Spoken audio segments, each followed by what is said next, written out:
Well, what's one to say? They're on the run, aren't they? Every day brings a new concession. They do something that they didn't want to.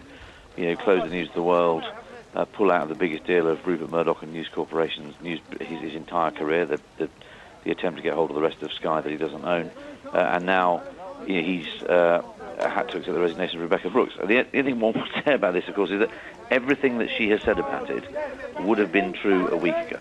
And the mystery, and it remains a mystery, really is as to why they didn't do this then. Would they have had to close the News of the World had she resigned last Monday, a week ago, Monday, Tuesday? Who knows? How much of the pressure that the company has been facing in terms of the way that it's handled things would have abated? I mean, in his interview with the Wall Street Journal yesterday, Rupert Murdoch says, he thinks that News Corporation has handled the crisis, quote, extremely well in every way possible, making just minor mistakes. This is about the handling, of course.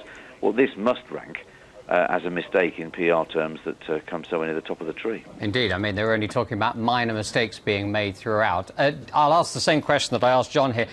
Steve, do you get the feeling that she pushed or jumped of her own accord on this? It's really hard to say, although it's hard to imagine, given the relationship that we saw so publicly the other evening, between her and Rupert Murdoch. They are plainly very close.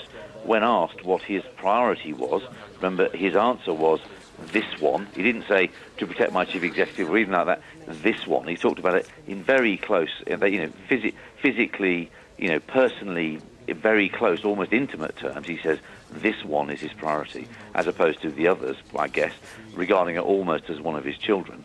So it's hard to imagine that it's hard to imagine that he would have accepted this resignation, or that she would have offered it, had she not known it was going to be accepted.